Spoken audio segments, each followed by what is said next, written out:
You hear Viking and you think one thing: longships, axes, warriors cutting through waves toward gold. Nobody talks about the tents, the textile tools, the 2,000 people living in winter mud while empire crumbles around them. Nobody asks who cooked while men counted silver, who held the fort when half the force marched south, who survived when the ground froze and supply lines snapped.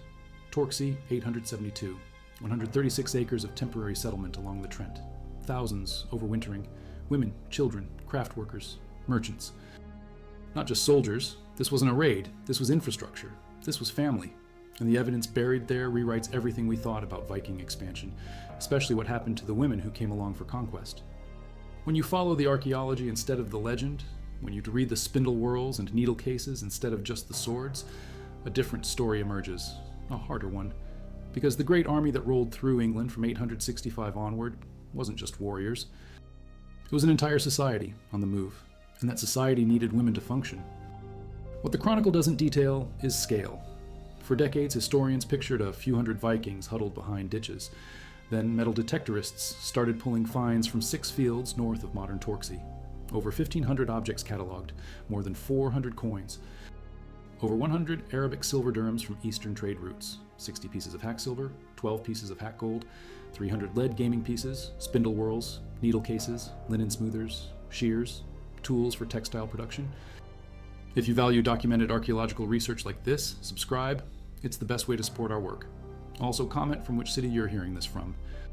Also, this script is researched and factual, using sources from the Antiquaries Journal study by Dawn Hadley and Julian Richards, published in 2016, and the 2021 book, The Viking Great Army and the Making of England, which synthesizes decades of excavation data from Sheffield and York universities with metal detector, finds cross-referenced against radiocarbon dating. Now back to the information.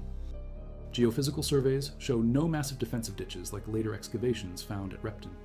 Natural defenses, River Trent on the west, marshland on 3 sides, high ground in the center, perfect island, strategic position with access to river routes and overland paths. The archaeology tells you immediately this wasn't a military outpost. It was a mobile town. Researchers estimate 2,000 to 3,000 individuals overwintered here. Not all warriors. The spindle whorls and textile tools cluster in specific zones, women's work zones, production areas. The Anglo-Saxon Chronicle mentions women and children traveling with Viking forces in late 9th century accounts. Contemporary Frankish sources say the same, but Torksey is where you see it materially. Evidence of families, evidence of craft, evidence of trade networks stretching from Scandinavia through the Islamic world. They found a D-shaped enclosure, massive V-shaped ditch, 4 meters wide, 4 meters deep. The enclosure covered just 1.46 hectares, tiny compared to Torksey. Inside the defensive perimeter, they found Viking graves, warriors, weapons, silver pennies minted in the mid-870 range. And in an abandoned mausoleum beneath a mound, they found the disarticulated remains of at least 264 people. Mass grave, commingled bones. Warriors who died during the winter of 873 to 74. Weapons mixed in with the bones, axe, knives, 5 silver pennies. But here's the detail that stops you cold. 20% of those remains were female, not Anglo-Saxon women captured and killed.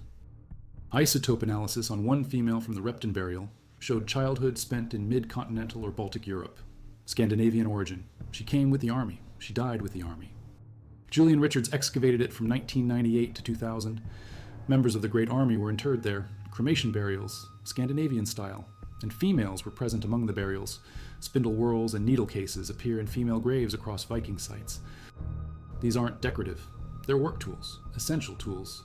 Textile production was the economic backbone. Every ship needed sails. One 90 square meter sail required up to 5 years of work by a single person. Each ship needed 2 sails. Hundreds of ships. The logistics demand massive textile output.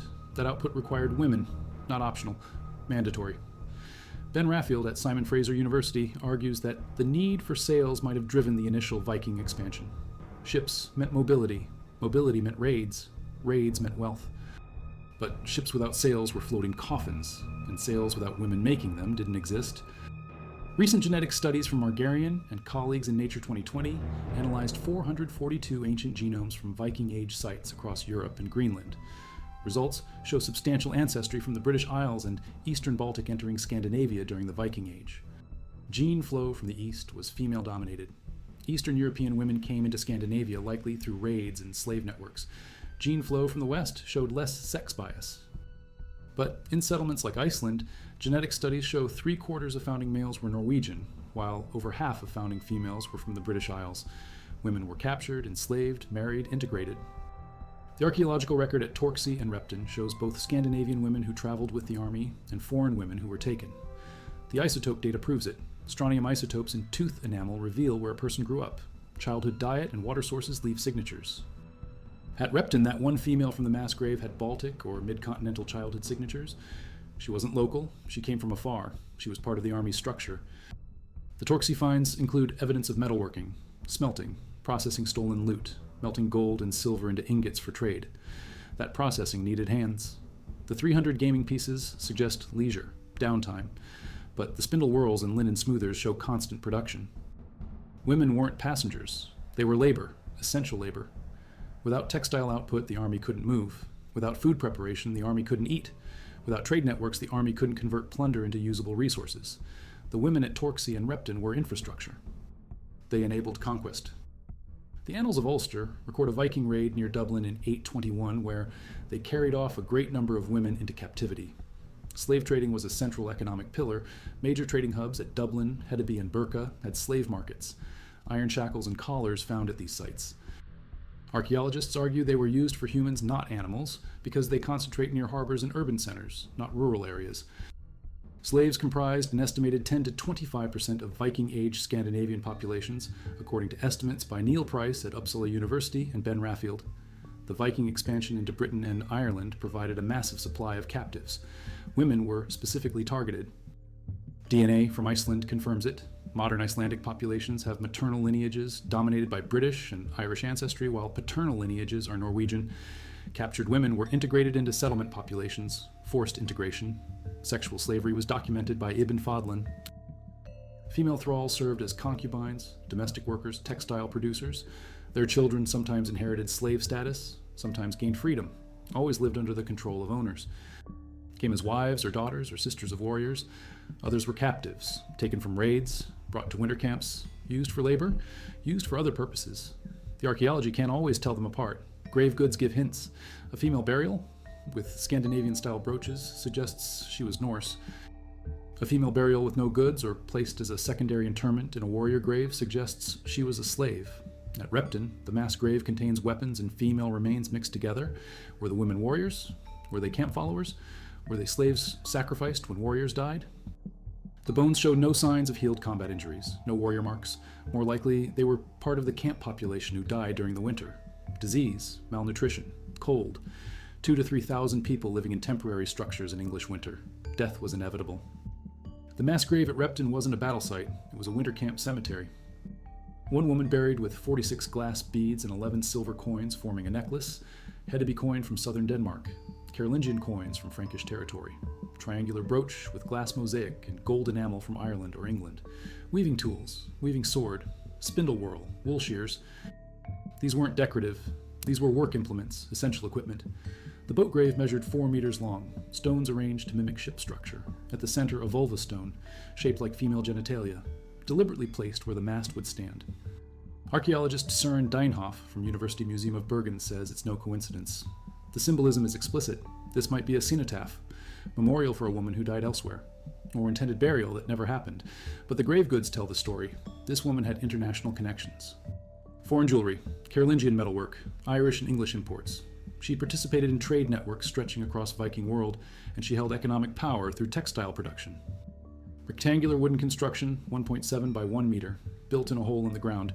Woman laid inside with 339 miniature beads. Green and purple glass, each bead 1 to 2 millimeters. Archaeologists used mosquito netting to sift them from soil.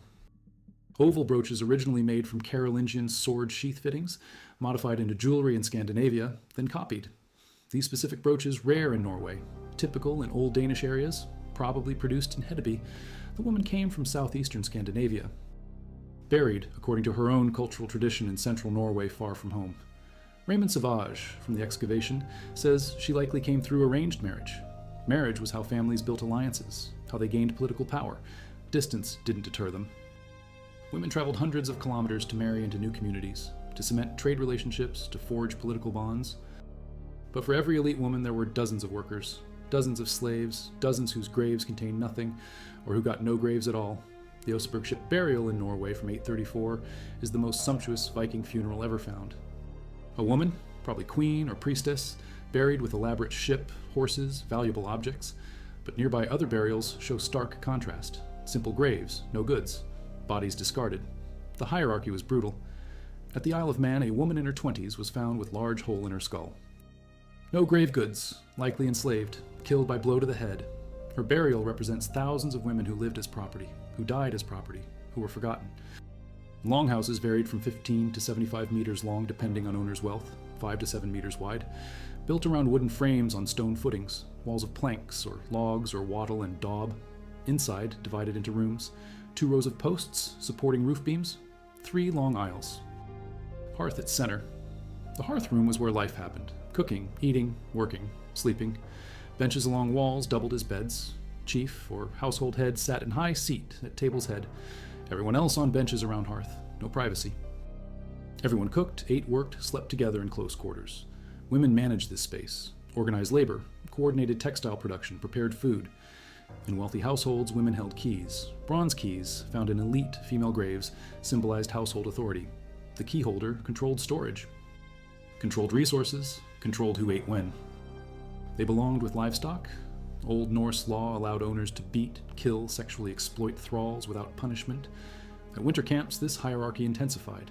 Temporary structures, tents, no longhouse comforts. Elite families got better shelter, better food, better protection from cold. Thralls got whatever remained. If disease hit, thralls died first. If food ran short, thralls starved. The Torksey finds show elite goods, gaming pieces, Arabic silver, gold, but they also show iron tools, awls, spoon bits, woodworking implements. Someone used these tools. Someone did the manual labor, that someone was likely enslaved. Remarry or stay single. But when a husband went on campaign for a year or 5 years or never came back, the wife held the homestead. Rune stones from Sweden commemorate women as farm managers. The Hasmira stone praises Odindisa for her role as mistress of the farm. She wasn't decoration. She was authority. While men raided west and east, women ran the economy back home. But what about the women who traveled with the army? What happened when the army split into factions? The Anglo-Saxon Chronicle records that, after Repton, the great army fractured. Halfdan led forces north into Northumbria. Guthrum, Ossetel, and Anwend led forces into East Anglia and Wessex. When armies split, families split, sisters separated, mothers from daughters, wives from extended kin networks. The archaeological record shows settlement patterns emerging after the army's campaigns. Scandinavian place names, land grants, burials with Scandinavian goods. The transition from raiding to settlement meant women stayed put while some men moved on. A woman arrives at Torksey with her husband and children in 872. She came from Norway, left her mother and sisters behind, traveled with the army because her husband was a warrior, or a trader, or a craftsman. She spent winter at Torksey, spinning thread, cooking, managing whatever household goods they brought. Then spring came. The army moved to Repton. She moved with them. Another winter, more cold, more uncertainty. Then the army split. Her husband decided to settle in Northumbria. They moved north, established a farm. She never saw her Norwegian family again, never returned home. Her children grew up speaking Norse, but with English neighbors. Her grandchildren would be bilingual. Her great-grandchildren more English than Norse. This was the pattern. Women as bridges between cultures. Women as vectors of integration. The DNA proves it. Modern populations in northern England show Scandinavian maternal lineages. Those lineages came through women like her, women who made homes in foreign territory, who raised children in 2 cultures, who forgot some of their native language, who never stopped missing home, lived at Torksey winter of 872 to 873, worked textile production, slept in worst conditions, ate last, then moved to Repton, got sick that winter, died, thrown in mass grave with warriors, no ceremony, no remembrance, her bones mixed with 263 others. 20% female. She was one of them. Isotope analysis might show Irish childhood, strontium signatures from different geology, but no one will ever know her name. No one will ever know her story. Just that she existed, that she died far from home, that she was forgotten. The longhouse back in Scandinavia tells another story. Women left behind when men sailed west. The farm still needed work, crops planted and harvested, animals fed and milked, children raised, clothing made. The economic system didn't collapse when men left. It adapted. Women took on more roles, managed more tasks. Archaeological evidence from Scandinavian farms shows continuity. Production continued, trade continued, life continued, but with absence, with uncertainty. The rune stones speak to this.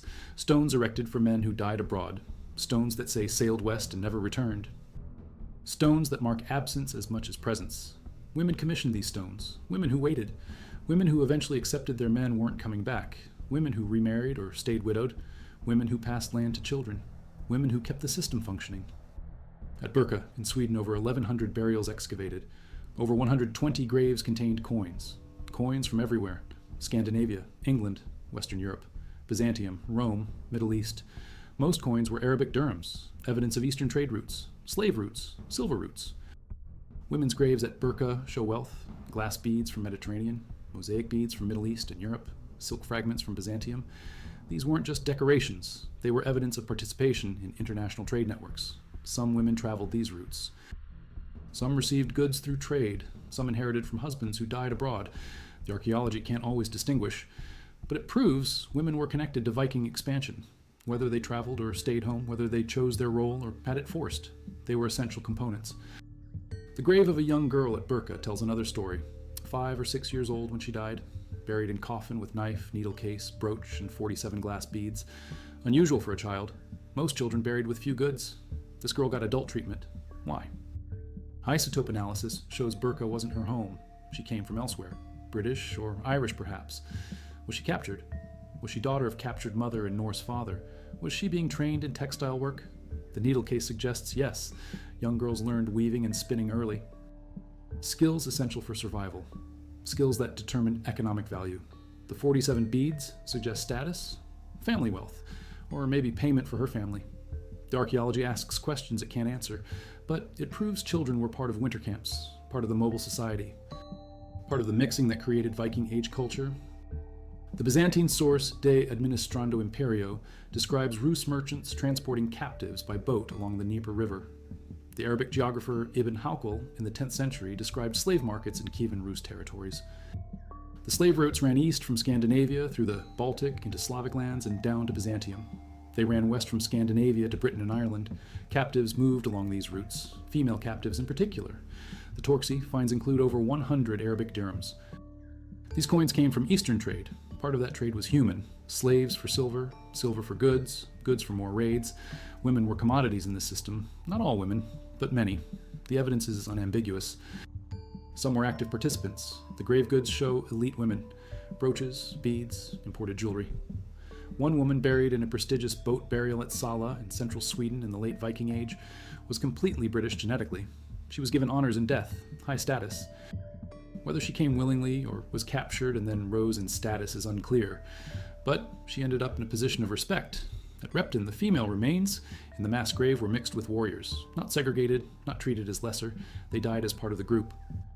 They were buried as part of the group. That suggests integration, some level of equality in death if not in life. Some moved, settlements formed, the Danelaw emerged.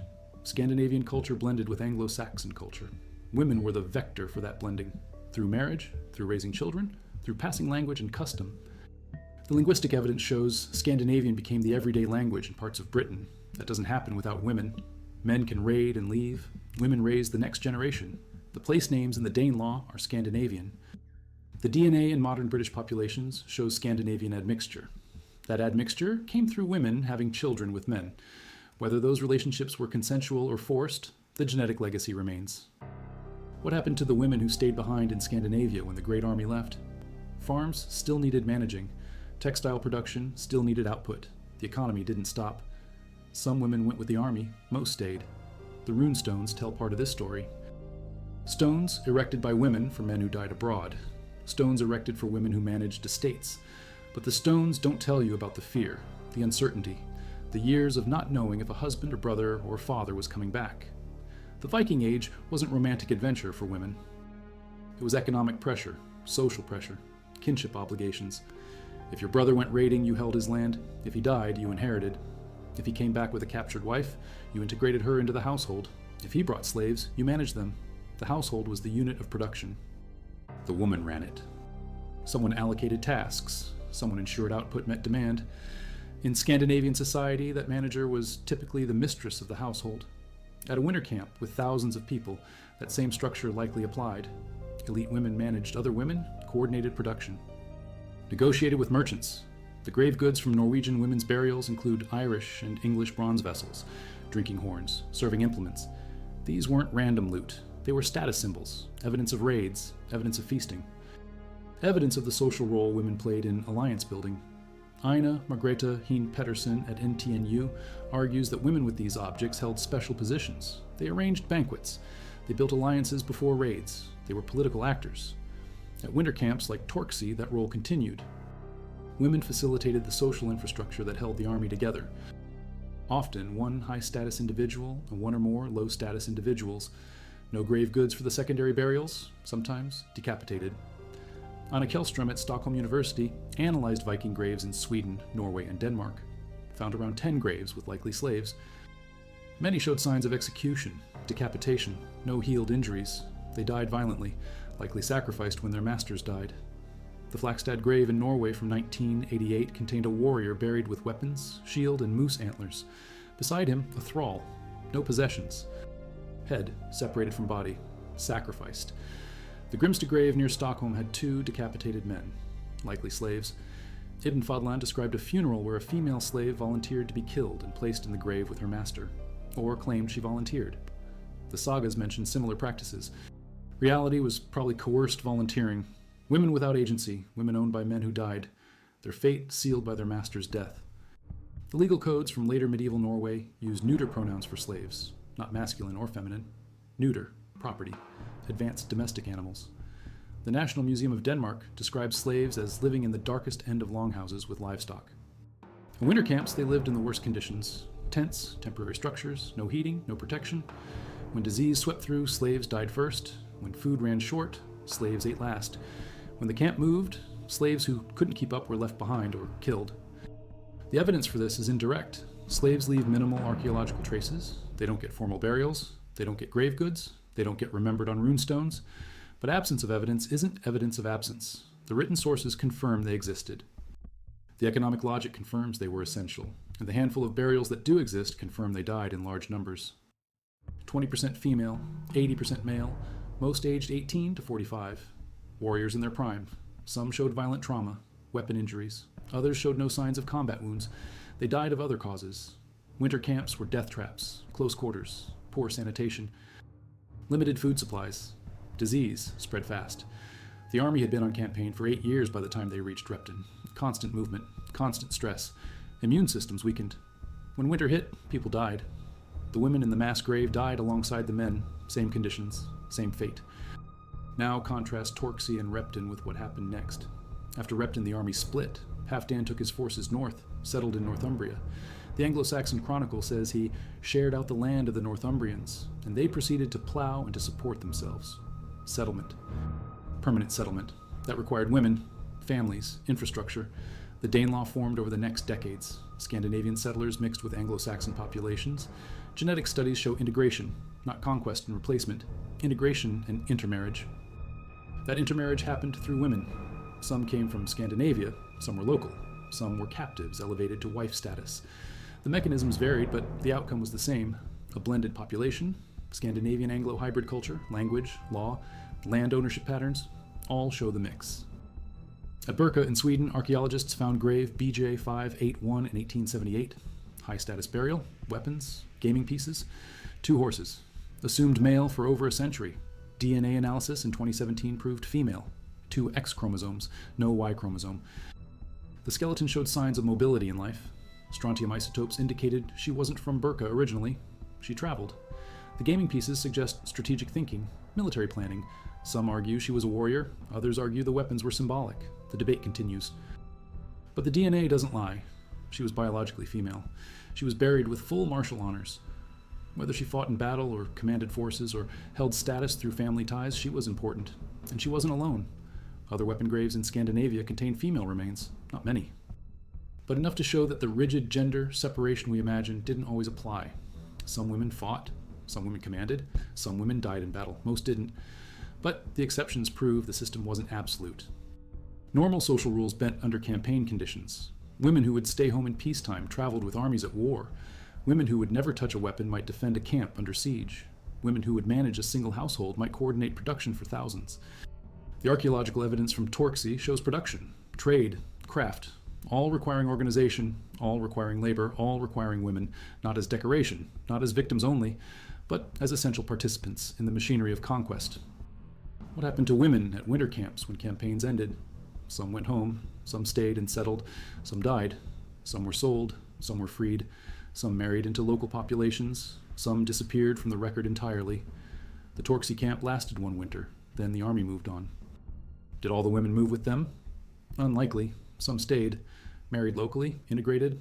Some followed the army to Repton, suffered through that winter, died in the mass grave, or moved on again. The Heathwood Cemetery shows continued presence, Scandinavian burial practices, cremation. But it's 4 kilometers from Repton. Were these the families of warriors who settled? Were these the slaves of the elite? We don't know. The archaeology shows continuity, but not specifics. From mobile production units to fixed agricultural households, from temporary camps to permanent farms, from uncertainty to stability, or from bad uncertainty to worse. If you were a captured slave at Torksey, settlement might mean permanent enslavement in a foreign land. No hope of return. No hope of ransom. Just labor until death. If you were a Scandinavian wife, settlement might mean stability, a farm, children, community, but also isolation from home, from family networks, from the support systems of Scandinavia. The runestones in the Danelaw show Scandinavian names. A Scandinavian language, but genetic studies show mixing. The first generation might have been pure Scandinavian, the second generation was already hybrid. Women were the bridge, through their children, through their households, through their daily labor. Excavations 3 kilometers east of Repton at Formark turned up Viking Age metalwork. 3 plowshares, identical to finds from Torksey. Agricultural tools, settlement tools, not military equipment. This suggests the main winter camp of 873 to 874 might have been at Formark, not inside the D-shaped enclosure at Repton. The enclosure was fortified, defensive, but the main camp sprawled beyond. Families, craft, agriculture. All the infrastructure needed for thousands of people to survive winter. The women at Formark left traces, textile tools, domestic goods, cooking implements, not in the fortified zone, in the living zone. That's where life happened. That's where women worked. That's where children grew. That's where the army became a settlement. At Torksey, 55, hectares of winter camp, thousands of people, hundreds of coins, massive metalwork assemblage, textile tools. All point to women as essential components. At Repton, a mass grave with female remains mixed with warriors. No separation, no segregation, death as a shared experience. At Heathwood, cremation burials with Scandinavian practices maintained in foreign territory, continuity through women, through families, through the daily work of maintaining culture. Modern populations in Britain, Ireland, Iceland, and Scandinavia carry Viking ancestry. Maternal lineages show the mixing, paternal lineages show the roots. Together they map how conquest became settlement, how armies became towns, how raiders became farmers. And at the center of that transformation were women. Free women, enslaved women, elite women, worker women, all participating in the machinery of empire building, all leaving traces in the ground, spindle whorls at Torksey, bones at Repton, brooches at Heathwood. Each find a fingerprint of presence, each assemblage a chapter of lives lived under extreme conditions. But permanent conquest needed infrastructure, needed families, needed the next generation. The Great Army that landed in 865 started as warriors. By 872 at Torksey, it was a town on the move. By 874 after Repton, it was fracturing into settlement groups. Women made that transition possible, through textile production that enabled mobility, through household management that created stability, through bearing children that ensured continuity, through integrating with local populations that prevented constant warfare. The DNA studies show this clearly. In Iceland, 3/4 of founding males, Norwegian, but over half of founding females from British Isles. That ratio didn't happen by accident. That ratio was policy. Deliberate integration through women. Jet, amber, glass beads, 2 knives, bone comb, iron shears, bronze needles, mortar and pestle, cooking spit wrapped in goosewing with herbs beside her body. Some interpret the spit as staff used by female witch, vulva in Old Norse, women who performed cedar magic, who could see the future, who held spiritual power. Bone chemistry analysis shows she wasn't born on Isle of Man. Born in Scandinavia, immigrated as adult, lived as high-status woman. Was she priestess? Was she healer? Was she just wealthy? The grave goods suggest spiritual role, but they also suggest domestic authority. The cooking implements weren't symbolic, they were functional. She cooked, she managed household, she practiced craft. She did it all while maintaining Norse identity in mixed territory. No grave goods at all. Archaeologists think she was enslaved, killed by violent blow, thrown in grave without ceremony. These two women buried in same region, same time period. Vastly different treatment. One remembered with honors, one discarded like refuse. The archaeology shows the full spectrum. From elite to enslaved, from honored to forgotten, from powerful to powerless. Women at winter camps experienced this entire range. Some prospered, some survived, some died badly. All of them were part of the story. Portal to the dead, infants buried by hearths, adults buried beneath thresholds, objects placed in doorways to protect against spirits. The house connected living and dead, connected past and future, connected family across generations. Women managed these spaces. Women performed household rituals. Women maintained continuity. In the sagas, Hrap demands burial upright in doorway so he can watch over home. The dead didn't stop being part of household, they just changed roles. Women negotiated with this. Women lifted over thresholds so they could speak with dead. Women placed protective objects. Women maintained spiritual as well as economic household functions. It was structured, weapons placed deliberately, bodies arranged. Even in death during campaign, some ritual practices maintained. Women would have participated in these burials, prepared bodies, mourned dead, ensured proper treatment. Even for thralls, there was some structure, some acknowledgement. Though minimal, though degrading, though designed to keep them servile even in death. 300 years of continuous use, inside divided into 5 rooms. Main living area, ceremonial hall, byre, glass beads found there, 30 glass beads, some imported from around medieval world, spindle whorls, pottery, whetstones, evidence of craft production alongside farming. The woman who managed this household controlled significant resources, organized labor of many people, coordinated production, hosted feasts, built political alliances through hospitality. The ceremonial hall could hold many guests. Feasts were political events, ways to show wealth, build loyalty, forge alliances. Women organized these feasts, prepared food, managed serving, displayed wealth through bronze vessels and drinking horns taken from raids. The Torksey finds include similar vessels, brought from England by women who knew how to use them, who knew their political value.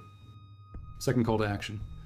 If this documented history challenges what you thought you knew about Vikings, subscribe and share this with someone who still pictures them as just raiders. Also, this deep research continues with sources from Nature Journal's 2020 Population Genomics Study analyzing 442 ancient genomes, the 2016 Stockholm University Bioarchaeological Analyses by Anna Kellström, examining sacrificed thralls in Swedish burials, and Current Archaeology's 2021 feature on Repton's charnel deposit with updated radiocarbon dates correcting for marine reservoir effects. Back to the story. It was violent and chaotic and devastating for many. When the Great Army split after Repton, not everyone got to choose. Families were torn apart by military decisions. Women who traveled with one warband couldn't easily transfer to another.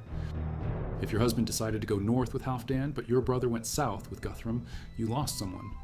If you were enslaved and your owner died at Repton, you might be sold to someone else, or freed, or killed. The archaeology can't show these individual traumas, but it shows the results.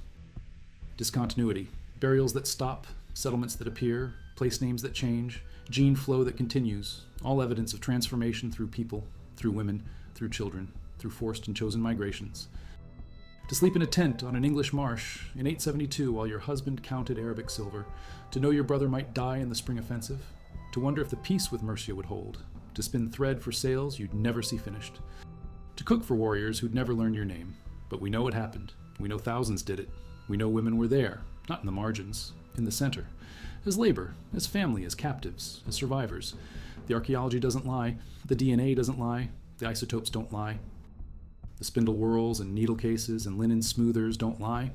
Women built the Viking expansion as much as men. They just built it differently, with thread instead of swords, with household management instead of battle tactics, with survival instead of glory. 1,500 objects cataloged, 25 years of metal detector finds, published in the Antiquaries Journal, 2016. Repton 264 individuals in a mass grave, 20% female, excavated 1974 to 1993. Heathwood Cremation Cemetery, Scandinavian burial practices in English soil, excavated 1998 to 2000. Each site a data point. Each find a fragment of truth.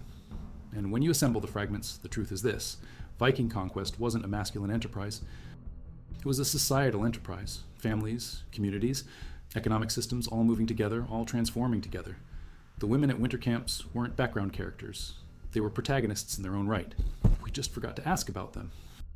until the metal detectorists started finding, until the DNA analysts started sequencing, until the isotope specialists started measuring. Now we ask, now we know. Not everything. Not names or faces or voices, but patterns, systems, roles. Women at Torksey producing textiles while men traded silver. Women at Repton dying alongside warriors when winter bit too hard. Women at Heathwood maintaining Scandinavian burial practices in foreign soil. Women captured in Ireland and sold in Hedeby. Women born in Scandinavia and traveling with the army. Women born free and dying enslaved. Women born enslaved and never knowing anything else. All of them part of the story. All of them essential. All of them written into the ground, if you know where to look. The women who came with them did the same. Split, scattered, settled, died, survived, married, bore children, raised the next generation, blended Norse and Anglo-Saxon, created the Danelaw, left their DNA in modern populations, left their spindle whorls in the ground, left their bones in mass graves, left traces we're still finding, still analyzing, still arguing over, but no longer ignoring, because the evidence won't let us ignore them anymore. Too many finds, too much data, too clear a pattern. Women were there, women worked, women died, women survived. Women built empire, with men, beside men, sometimes despite men, always essential, always present, always part of the story.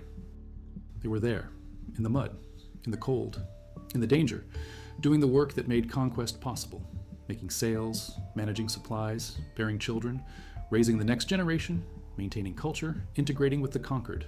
All of it, all at once. All under conditions we can barely imagine. And they left their mark, in the ground, in the genes, in the language, in the place names, in the culture, in the landscape, in us. The Vikings changed England. The women who came with them changed it just as much, just differently, just quieter, just without swords. But the ground remembers, the bones remember, the DNA remembers, and now we remember too.